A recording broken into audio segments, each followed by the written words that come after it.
নমস্কাৰ ষ্টুডিঅ'ত লৈ আহিছোঁ গুৰুত্বপূৰ্ণ খবৰ। জীৱন যুঁজত হাৰ নমনা এজন 90 বছৰীয়া ককা। নাজিৰাৰ লিগিৰি পুখুৰীৰ 90 বছৰীয়া ককাই নিৰ্মাণ কৰি আহিছে বাঁহৰ মূৰাৰ পেঁপা আৰু লগতে মহৰ শিঙৰ পেঁপা।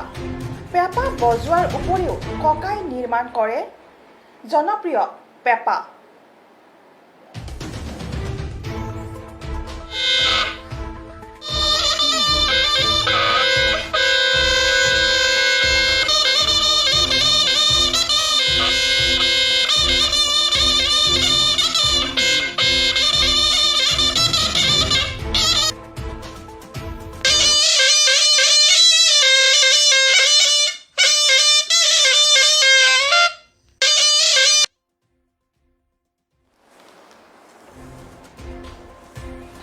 নাজিৰাৰ লিগিৰি পুখুৰী খনিকৰ গাঁৱৰ 90 বছৰীয়া এজন ককা। তেওঁৰ নাম অকণমান গগৈ।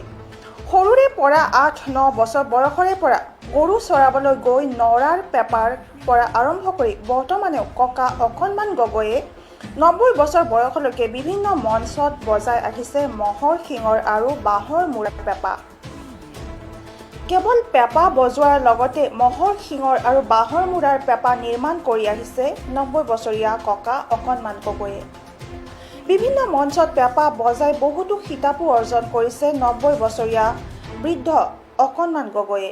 প্ৰচাৰ বিমুখ এইগৰাকী শিল্পীয়ে ঢোলৰ ওজা সোমনাথ বৰাৰ সৈতেও বজাইছিল পেঁপা। 90 বছৰীয়া প্ৰচাৰ বিমুখ এইগৰাকী শিল্পীয়ে বহুবাৰ শিল্পী পেঞ্চনৰ বাবে চৰকাৰলৈ নিবেদন কৰিও আজিও বৰ্তমানে বঞ্চিত হৈ আহিছে শিল্পী পেঞ্চনৰ পৰা।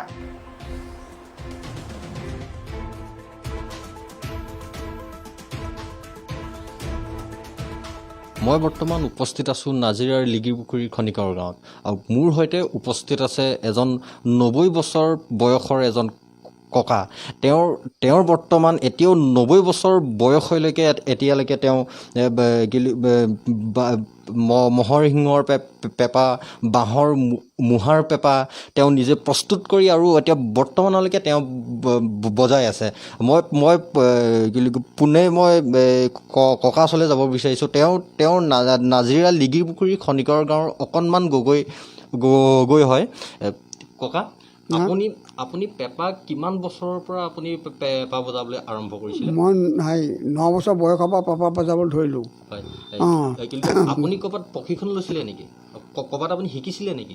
মই শিকা নাই, ক'তো শিকা নাই। হয়, এই গৰু চৰাবলৈ গৈছিলোঁ, গৰু চৰাই থাকোঁতে নৰা পেঁপা বজাওঁ। হয়, নৰা পেঁপা বজাই মই শিকিলোঁগৈ। হয়, আৰু তাৰপৰা বাঁহৰ এটা পেঁপা এটা পালোঁ, কোনোবা এজনে দিছিলেহি হয়, আনি পিনি, আৰু সেইটোৰ পৰা বজালোঁ। হয়, সেইটোৰ পৰা বজাই আৰু তেতিয়াও নিজে বনাবলৈ ধৰিলোঁ।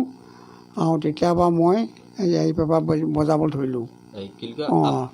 আপুনি পেঁপা নাকেৰেও বজাবলৈ? হয়, মই নাকেও বজাবলৈ ধৰিলোঁ। হয়, মই কাৰো ওচৰত যোৱা নাই। হয়, মই চাওঁচোন বাবুল নাকে বজাব পাৰিমনে, হয়, এই মুখে বজাব পাৰোঁ, হয়, নাকে পাৰিমনে। হয়, যে কেইদিনমান থাকিলোঁ আজি মই পাৰিলোঁগৈ পেঁপা বজাব হয়, নাকে।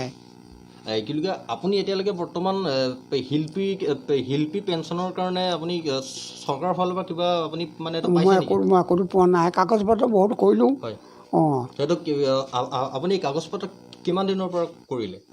মই 2008 চনৰ পৰা কৰিলোঁ। 2008 পৰা বৰ্তমানলৈকে এতিয়ালৈকে আপুনি একো সুবিধা একো সুবিধা পোৱা নাই। এতিয়ালৈকে কৰি থাকক, কোনোবাই কয় নহয় বোলে চাহ কোলা আহিছে, বোলে কৰক। এই তাৰপৰা মন নাইকিয়া হ'ল আৰু, মন নাযায়। চাহ কোলা আহিছে বোলে শিল্পী পেঞ্চনৰ, বোলে কৰক। হয়, অকণমান গগৈ বৃদ্ধ ককাজনে এতিয়াও 90 বছৰ বয়সলৈকে তেওঁ এতিয়া বৰ্তমানলৈকে পেঁপা বজাই আছে।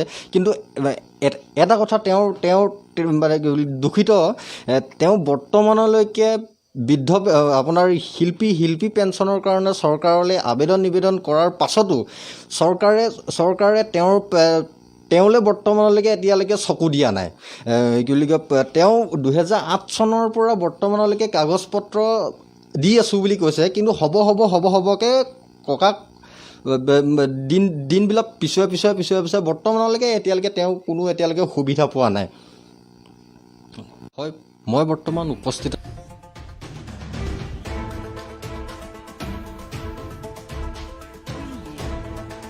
সবকা সাথ সবকা বিকাশৰ কথা কোৱা এইখন বিজেপি চৰকাৰৰ দিনত বঞ্চিত হৈ আছে এইজন 90 বছৰ বয়সীয়া 90 বছৰ ঊৰ্ধৰ ককা অকণমান গগৈ।